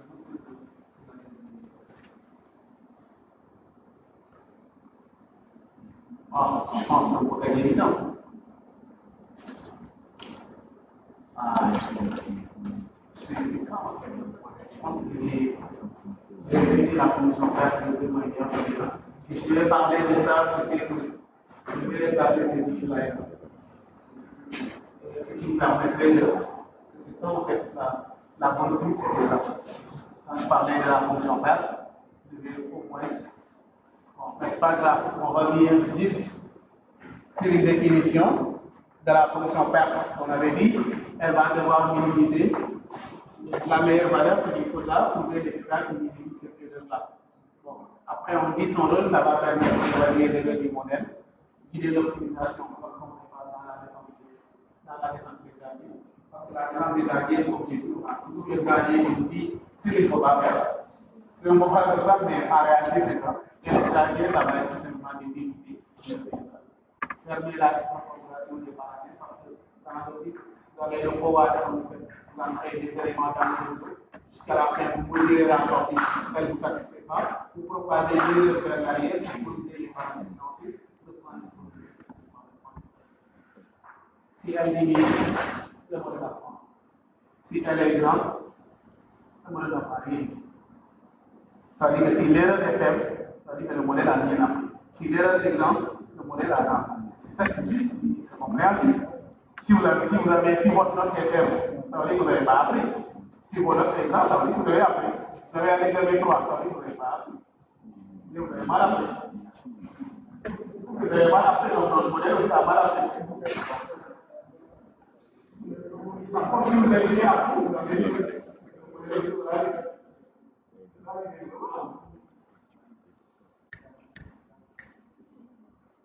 Ici, le détail étoile là, ça représente la fonction coût. Non, le détail, c'est les paramètres. C'est l'ensemble des paramètres. Mais donc vous n'avez pas représenté la fonction coût. La fonction coût. La fonction coût, je l'appelle L tout simplement. Tu l'appelles L. Tout simplement. Maintenant, dans chaque contexte, je reviens tout à l'heure. Je vais définir dans le contexte. Je vais définir dans le contexte de la régression. Je vais définir dans le contexte de la classification. Je vais donner les types de fonctions qu'on va définir. Mais de manière globale, c'est une fonction coût, tout simplement une fonction R qu'il faudra définir. C'est comme si on fait des maths, on l'apprécie pas qu'on observe. Je prends n'importe quoi, je l'appelle Ibrahim Siméon. Si Ibrahim n'est pas très long, il appelle Ibrahim avec un minimum d'Ibrahim. Il cherche maintenant les éléments qui vont minimiser Ibrahim. Si je sais comment faire, je ne te dirai pas. Comment aller trouver les éléments de Ils ont compris? Donc, vous avez en régression. C'est ça en fait. Si vous êtes en régression, la fonction qui est utilisée, c'est le mean square error. Bon, avec toutes ces variantes, il y a le mean absolu error, vous avez le mean square error, ça veut dire que lorsque cette variante-là est assez grande, ça racine carrée tout simplement. Et si vous êtes dans le cas de la régression, c'est lorsqu'on va prédire une valeur numérique, comme le salaire, comme l'âge, comme la parce que la température, c'est une valeur discriminante, donc c'est le paramètre pour la vie. Vous avez de la fièvre, c'est l'une des valeurs les plus discriminantes pour avoir de la fièvre. Beaucoup de personnes pensent que si vous avez plus de 37 degrés, vous avez la fièvre. Mais si vous avez moins de 35 degrés, vous avez la fièvre. Mais vous avez froid, vous faites du boulot, quand vous avez vraiment froid et vous ne tenez pas, vous n'avez pas plus de 35 degrés. Donc il y a deux extrêmes. Vous avez extrêmement chaud, ça veut dire que vous dépassez les 35 degrés. Bien vous avez extrêmement froid, ça veut dire que vous êtes en deçà de 35. Donc, le mean square error, ça va permettre de mesurer, c'est la fonction F qui va utiliser lorsqu'on veut calculer une régression. Ça veut dire que pour trouver les états que nous voulons, il faudra minimiser ces états. Maintenant, dans la fonction de tout à l'heure, ici, le L ici, vous le remplacez tout simplement par la mean square error. Ça veut dire que c'est la fonction. Ici, on fait la différence entre la valeur prédite et la valeur réelle au carré. Et le carré, ça va juste nous permettre de minimiser en fait, de pénaliser la valeur de l'erreur. Après, ça va être possible. On peut minimiser cette fonction-là, n'oubliez pas. Pour trouver les valeurs de détail, il faudra minimiser cette fonction. Mais le y chapeau, il est obtenu par exemple, ax plus b. Et donc, il faut minimiser cette fonction-là pour trouver les valeurs de a et b. Si vous avez un carré, l'optimisation, c'est très facile. Parce que la dérivée, ça va faire 2 fois la dérivée de x au carré, c'est 2 fois x tout simplement. Ou bien la dérivée de f au carré, ça va faire 2 fois f multiplié par f, ce qui vous fait que cette fonction-là est très facilement de retournable. Parce que n'oubliez pas, vous faites le minimum. Le minimum, comment on va l'obtenir? C'est lorsque la dérivée s'arrive en changeant de signe, simplement. Donc, si je veux trouver les paramètres d'état, il va falloir que je dérive cette fonction-là en fonction des éléments et que je réalise la dérivée. Quand je réalise la dérivée, je trouve les valeurs d'état. C'est ça l'idée, tout simplement, de l'optimisation. Et ça, c'est pas compliqué à lire. Donc ici, le YI représente la valeur que le modèle doit prédire. Le YI, c'est la valeur que les données réelles nous ont amenées. Nous ont amené, oui. C'est ce que nous sommes dans le cas supervisé. Oui. Le YI, c'est la valeur réelle. C'est-à-dire, si vous avez des patients, les YI pour chaque patient, parce que pour chaque patient, on connaît son statut, c'est-à-dire son diagnostic. Il est malade ou il n'est pas malade. Donc les YI, ça va être ces valeurs-là, 1, soit 1, soit 0. Maintenant, avec YI, ça compte. C'est la valeur que le modèle a prédit en fonction des données. Maintenant, l'erreur, c'est quoi? L'erreur, c'est la différence entre la valeur réelle et la valeur qui est prédite par le modèle. Donc, j'utilise cette fonction-là comme étant une fonction PEP, et on me dit pour avoir la bonne fonction, les paramètres que je dois avoir, c'est les paramètres qui doivent minimiser cette fonction-là. Comment minimiser cette fonction? Je dérive tout simplement. Je dérive et je pose la dérivée égale à 0. Et je vais trouver les valeurs qui minimisent cette fonction. Et comment on l'appelle? Les moyens du carré ont été optimisés en fonction de cette fonction-là. Ce qui nous a permis de trouver avec les moyens du carré que A égale covariance de x, y, c'est variance de x, et que B égale à x bar moins y. Y bar. Tu vois? C'est ça en fait. Maintenant, bon, il y a un exemple, c'est juste pour calculer cette erreur-là. Vous voyez que cette erreur, elle est faible, plus le modèle il est vraiment parce que ces valeurs-là, ils vont. Et ce qui fait que donc, la croissance quadratique va changer va être un peu moins lente par rapport. Plus la croissance quadratique est rapide, donc plus votre modèle est mauvais. Parce que l'erreur est grande. Parce que ça, on sait, c'est une fonction tout simplement qui va progresser de manière assez rapide. Si les valeurs sont ça, va s'écarter comme ça. La banque va aller dans l'autre sens. Oui.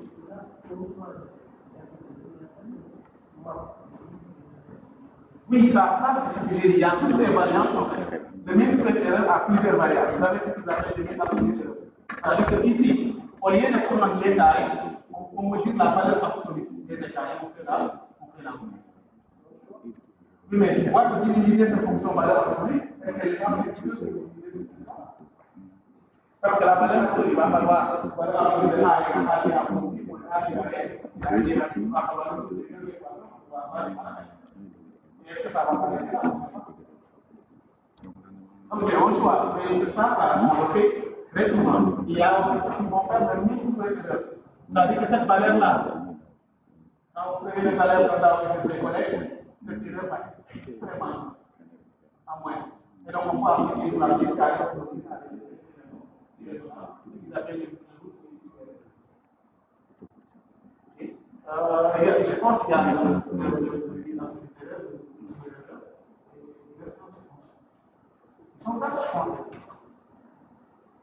mais tous c'est des variantes vraiment de fonction. Et l'idée c'est de trouver juste une fonction où tu peux vraiment faire trouver le minimum de rapidement.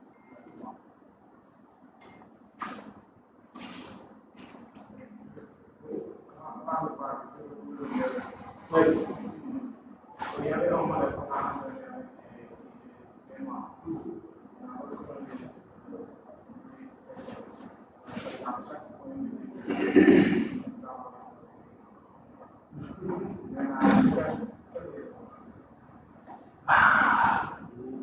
y a ce qu'on appelle les biais. Il y a biais, il y a les pics. C'est vraiment, vous avez en plein un certain nombre de règles qui normalement ils peuvent vous envoyer à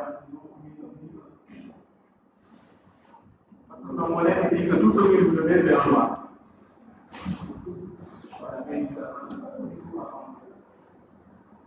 En fait, il faut voir la distribution des classes. Dans les images que vous donnez à votre modèle, est-ce qu'il y a beaucoup de noirs? Si votre modèle est entraîné que sur des noirs, il faut les noirs. Si votre modèle est entraîné sur beaucoup plus de noirs que sur la catégorie, qui va avoir tendance à faire ce qu'on appelle le vote familial. Parce que les autres sont minoritaires. Donc il a appris beaucoup plus. C'est comme vous prenez les enfants qui sont grandis dans les quartiers noirs. Ils sont grands, les autres comme ça, mais en réalité, dans le fait, la mentalité et tout ça, ils se considèrent comme des noirs. Tu vois, maintenant, il faudra voir la distribution et le récupérer. Comment les classes sont établies. S'il y a des esprits trop grands par rapport aux autres classes, il a aussi écouté et utiliser une autre validation.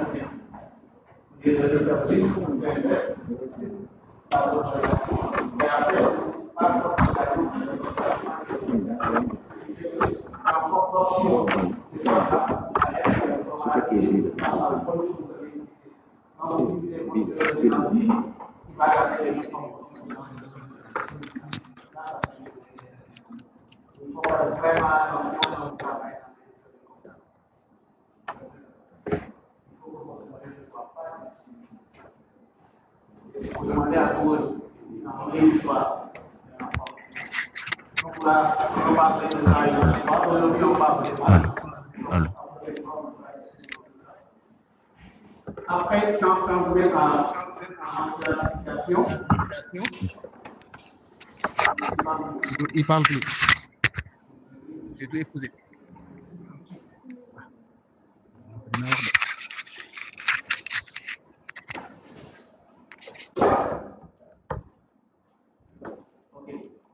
si maintenant on est en classification, il y a des catégories que vous devez définir. À partir de ce moment, on utilise ce qu'on appelle la cross entropie. Ça va mesurer le YK multiplié par le logarithme de la probabilité, parce que là, pour chaque classe cette fois-ci, on va calculer une probabilité. Si vous avez deux classes, vous sortez classe noire et blanc, vous avez la probabilité pour noir et la probabilité pour blanc. Mais il ne sort pas, le modèle ne vous dit pas directement les noirs et les blancs, il va retrouver les probabilités. Et là, pour chaque catégorie, vous allez calculer la probabilité, et ensuite, on va le multiplier par la valeur exacte de la probabilité. Et après, à la fin, on va trouver une valeur. Maintenant, ce qui va se passer, cette grosse entropie, il va chercher à pénaliser fortement un modèle qui est confiant.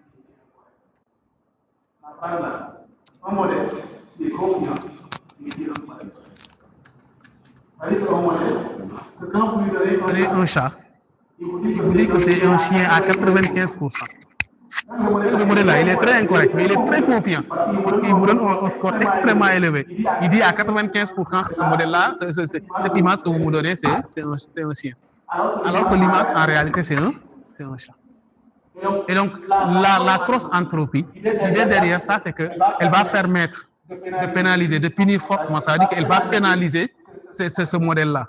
Si que vous le pénalisez, ça veut dire que vous corrigez son erreur. Ce qui fait qu'il va se arriver à un moment donné, et après, il faudra le répéter, jusqu'à ce qu'on arrive à ce que cette valeur-là, elle va changer la tendance, tout simplement. Et maintenant, cette même fonction, il va falloir la minimiser. Mais il ne faut pas oublier une chose. Ce PK qui est là, comment il est obtenu? Le PK. Si c'est une régression, le PK est obtenu par le θ0 plus θ1 x1, θ2 x2. C'est là où vous voyez, parce que beaucoup de personnes ne voient pas, quand on parle de la minimisation ici, les paramètres ils sont où? Les paramètres que nous voulons retourner. Ils sont dans la définition de cette probabilité-là, la manière dont elle est obtenue. Si c'est une régression, ça va faire θ0, θ1, x1, θ2, vous mettez tout le monde. Et à partir de ce moment, vous voyez apparaître les différents paramètres que vous devez régler. Et ensuite, il faudra dériver cette fonction-là et retourner le vecteur qui va vous donner les différents paramètres. Donc, après, il y aura d'autres mesures. Mais d'accord, j'ai choisi la cross-entropie, justement, parce qu'elle permet, en tout cas, c'est l'une des mesures les plus utilisées quand vous faites la classification. Parce qu'elle permet quand même de vraiment, comment on l'appelle encore, punir sévèrement un modèle qui se trompe et qui s'entête qu'il s'est trompé. Bon, c'est l'exemple que je dis qu'en fait, c'est le Sénégal qui s'est trompé de méthode depuis 1960 et on s'entête à dire que c'est les raisons d'État, je ne sais pas, des trucs comme ça. C'est des règles qui n'ont pas marché jusqu'à présent. Donc le modèle Sénégal, là, il va falloir le pénaliser. Mais bon, c'est resté au match, c'est bien. On va qu'on nous pénalise nous-mêmes. D'accord. Donc, vous avez la cross-entropie qui vous permettra de pouvoir trouver ces différents paramètres. On arrive au la descente des gradients. Lui, il permettra, parce que, comme on a dit tout à l'heure, en général, trouver de manière global, ce minimum que nous cherchons, est extrêmement difficile. Et dans beaucoup de problèmes, ce minimum, on ne peut pas avoir de manière. En tout cas, même si les mathématiciens y définissent, parce que dans les mathématiques, ce qu'ils font, c'est des hypothèses qu'ils vont poser pour dire si toutes ces hypothèses-là sont réunies, alors nous avons une solution. Mais réunir toutes les hypothèses que les gens vont poser, ça va être problématique.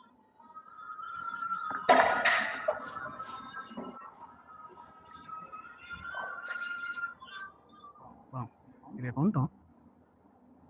Donc, ce qu'il faut faire, on trouve une solution numérique qui permet d'approcher la solution. Et la solution numérique la plus utilisée, c'est la descente de gradient, avec tellement de variantes quand même sur les méthodes d'optimisation que les gens ont créées, que ce soit Adam, Adaboost, Adaprop, qui sont des variantes de la descente de gradient, mais c'est des variantes plus performantes par rapport à un certain nombre de la descente de gradient classique. Bon, il y a des perturbations qui sont faites au niveau de cet élément-là. Je pense ce qu'on peut faire, on va regarder ici. Ça nous permet d'arriver à pouvoir, on lit encore, voici la fonction perte que je représente en bleu, que nous voulons minimiser. Le minimum se trouve ici, ce point vert là. L'idée, c'est que vous imaginez la fonction perte comme étant une végétation, bon, une forêt ou un pré, avec des points hauts et des points bas. En réalité, c'est comme ça, parce que ça va faire comme ça, ça va faire. Maintenant, l'erreur minimale, c'est au fond de la vallée, vous allez le trouver. Plus vous êtes en hauteur, l'erreur elle est grande. Plus vous êtes à l'intérieur de la vallée, l'erreur elle est minimale. Et donc, l'idée, c'est comment s'arriver à approcher cette valeur-là. Et on suppose, si vous êtes ici, là, on calcule le gradient. Le gradient ici, c'est le delta θ de la fonction perte. Tout le monde connaît le gradient, d'accord? C'est la dérivée de la dérivée première de la fonction. Bon, si c'est une fonction à variable multiple, il faudra dériver suivant chaque variable. Si votre fonction, ça fait x1, x2, x3, il faut calculer la dérivée et peut-être calculer la matrice hertzienne. Je pense que c'est la hertzienne. Et après, on minimise, on annule la matrice hertzienne, ce qui va nous donner le gradient.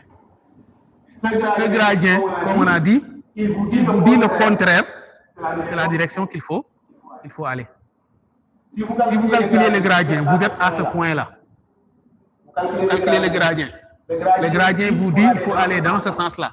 Vous faites le contraire. Vous arrivez à ce point. Vous calculez le gradient. Le gradient dit aller ici. Vous allez dans l'autre sens. À chaque fois que le gradient vous indique une direction, vous faites la direction opposée du gradient. Mais avec une mise à jour, avec ici, θ qui va être le leading rate, ça veut dire que c'est vraiment l'un des paramètres, ce qu'on appelle les hyperparamètres qui sont très difficiles à choisir, parce qu'on ne les apprend pas, vous devez les choisir. Il faut choisir.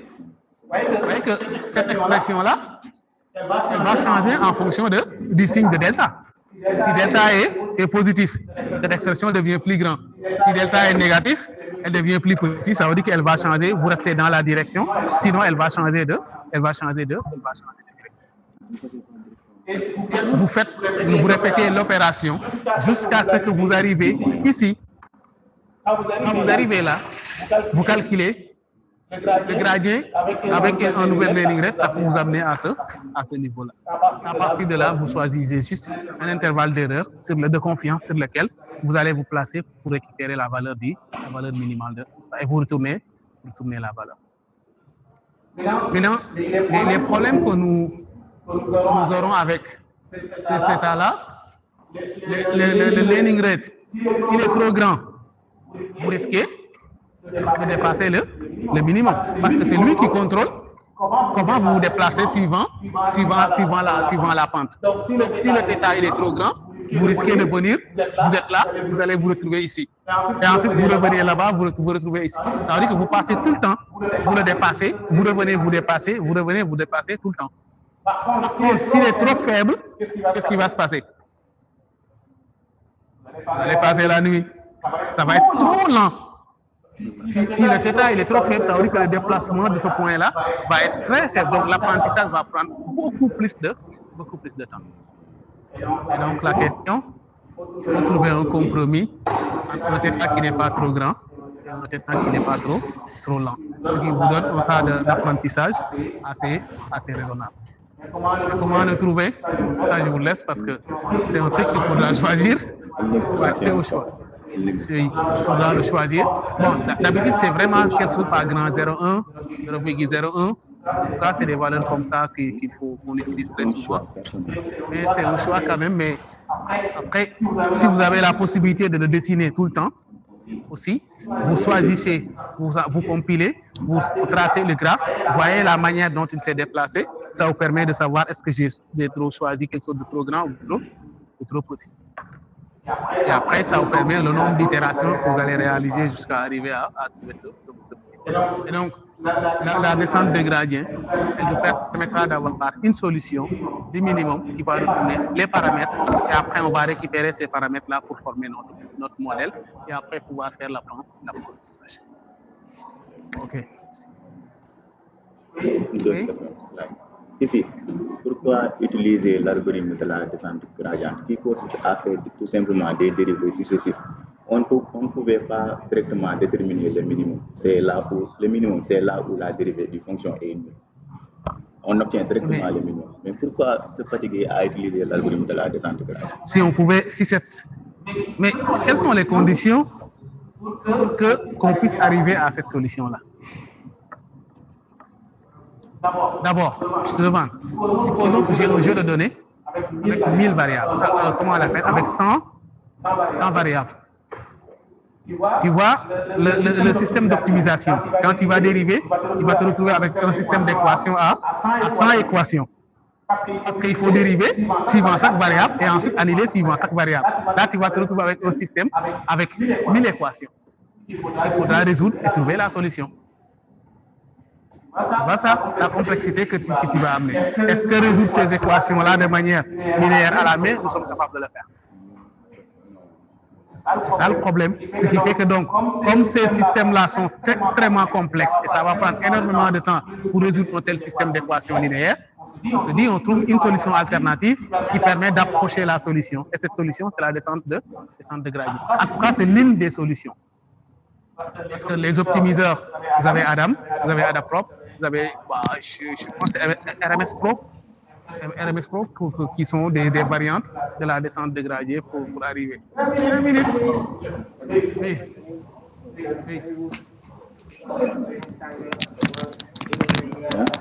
Oui.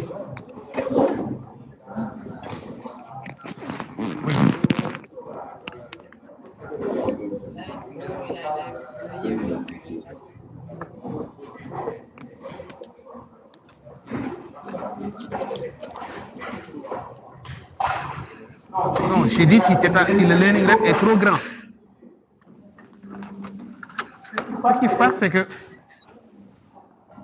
si vous êtes là, à ce point-là, vous êtes là, vous oubliez tout ça, vous êtes quelque part ici, mais vous devez vous déplacer vers le minimum. Qu'est-ce qui vous dit là où il faut aller? Il n'y a rien. Vous avez juste la courbe en bleu. Vous êtes dans un point quelconque, sur un point quelconque de la courbe. Qu'est-ce qui vous dit là où il faut aller? Dans quelle direction? Vous ne savez pas. Vous pouvez aller comme ça ou vous pouvez descendre comme ça. C'est là où intervient le gradient. Le gradient, quand vous le calculez, il vous dit la direction opposée là où se trouve le minimum. Ce qui fait qu'on trouve d'abord le gradient, et à partir du gradient, maintenant on va trouver un déplacement. Le déplacement, c'est justement à θt, on est à ce point-là. Comme on a trouvé le gradient, il faut descendre dans ce sens-là en fonction, en ajoutant tout simplement, en diminuant la valeur là, par une valeur en fonction du gradient. Ce qui fait que si vous enlevez, vous diminuez. Si ici vous étiez à 2, vous mettez 2 moins peut-être 0,01, après vous descendez sur une valeur. Si maintenant c'est positif, il va vous amener dans l'autre sens. Mais ce qu'il faut comprendre, c'est que vous êtes quelque part sur les montagnes et vous voulez descendre au fond de la vallée. quelle direction vous allez choisir pour descendre au fond de la vallée. Est-ce que vous allez comme ça, vous allez comme ça, ou bien vous allez comme ça, ou bien vous allez en chute libre. Chute libre, donc, c'est pas du tout recommandé. Oui.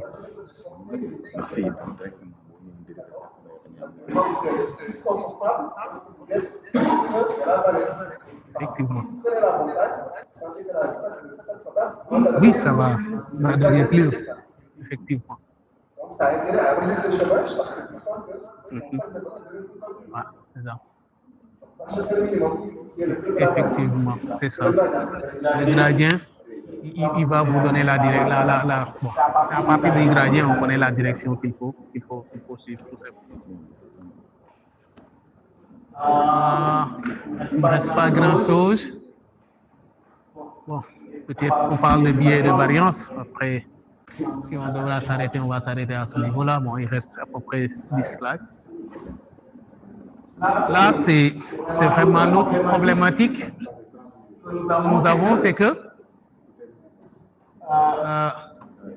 le problème principal, c'est minimiser la fonction perte n'est pas suffisant. Si vous minimisez la fonction perte, oui, vous avez un minimum.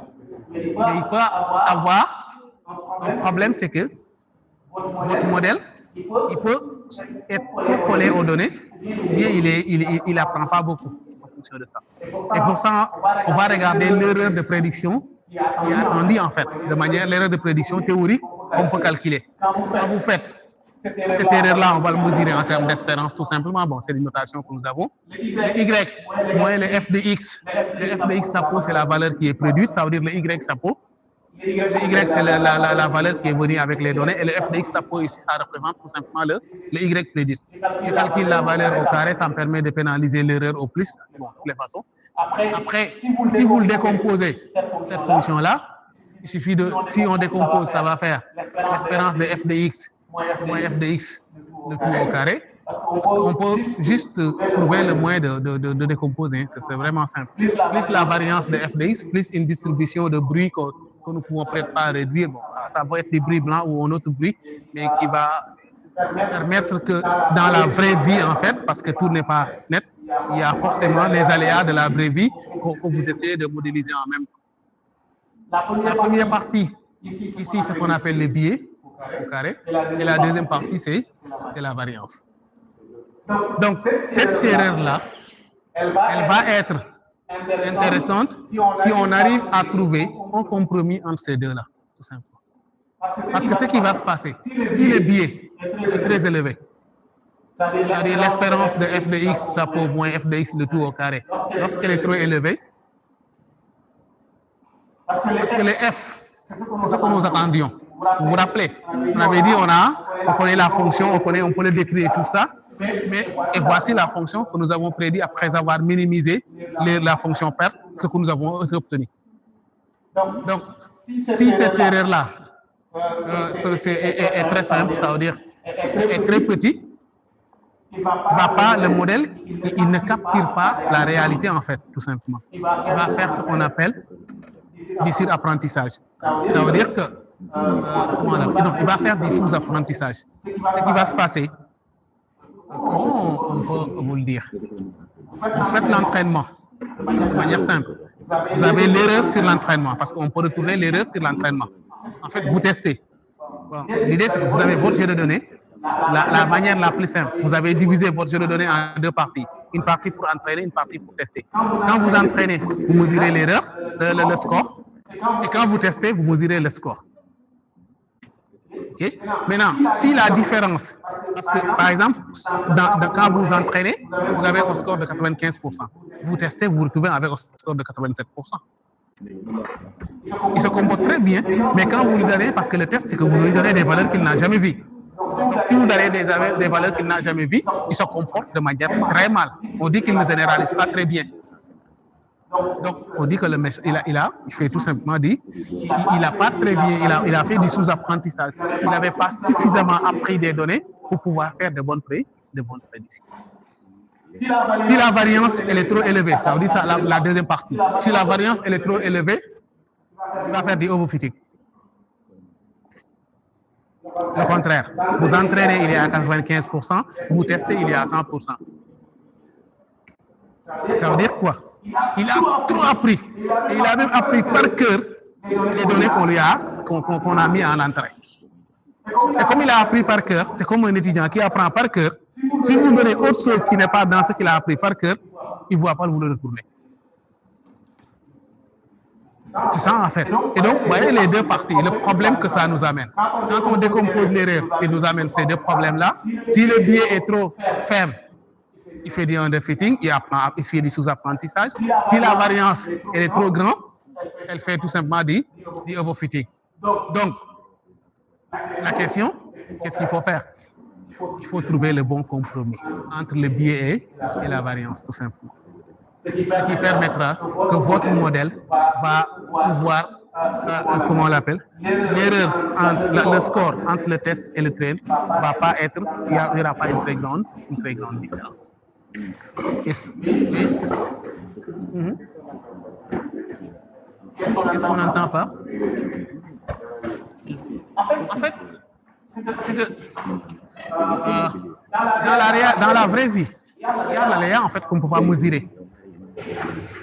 Il y a des effets aléatoires qui dans les données que vous ne pouvez même pas mesurer ou exploiter. Quand vous avez un modèle que vous voulez faire en temps réel, il y a des choses que vous ne pouvez pas contrôler et qui ne sont pas reflétées par les données. Maintenant, si vous faites de la modélisation, il faut prendre en compte cette partie-là. Et donc, on décompose de manière à ce qu'on introduit une erreur qui fait que quand vous êtes dans la vraie réalité, que ce processus-là se réalise, tu vois, cette partie-là va avoir tendance à pouvoir modéliser ces erreurs, ces aléas que nous n'avons pas pris en compte. Mais après, bon, vous allez voir que mathématiquement, la manière dont on va le définir et quand on fait les modèles, ça peut être différent. Ou bien c'est parce que très souvent, on ne regarde pas ce qui se passe derrière, parce que nous, on se contente tout simplement, allez, scikit, je ne sais pas quoi, on importe, après vous compilez et ça vous sort un résultat. Et on est content. Et une solution pour régler ce problème du biais de la variance, c'était d'ajouter un terme de régularisation. Ce terme de régularisation qui va permettre tout simplement de trouver un bon compromis entre les biais et la variance pour que notre modèle ne fait pas du overfitting, il ne fait pas du underfitting. Et pour ça, on avait cette fonction-là, tout simplement, qu'on appelle une fonction de régularisation, le lasso, ceux qui se connaissent. Maintenant, vous avez le L1 et le L2 qui vont dépendre en fonction de ce paramètre-là.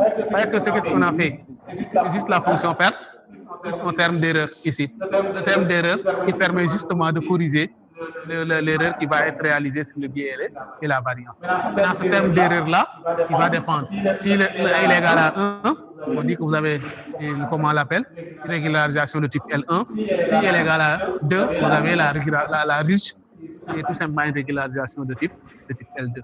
Mais ce terme-là, il faut le voir juste comme un terme de pénalisation qui permettra de réduire l'erreur qui va être réalisée entre les deux. Et après, quand vous implémentez, parce que très souvent, on vous demande de choisir une régularisation, vous choisissez L1 ou L2, mais en réalité, c'est l'une de ces deux-là. Et pourquoi? C'est parce qu'on veut trouver le bon compromis entre le biais et la variance, tout simplement. Et pour le problème que nous avons, c'est que ça, c'est difficile à contrôler. Et donc, après, il y a d'autres techniques que les gens, vous pouvez voir que les gens ont ajoutées pour améliorer cette lasso-là. Après, dans certains problèmes aussi, les gens les définissent en fonction du problème et la complexité du problème qu'ils sont en train de réaliser. Est-ce qu'on s'arrête? Oui. Vous avez slide sur les réseaux de neurones ou je voulais un peu.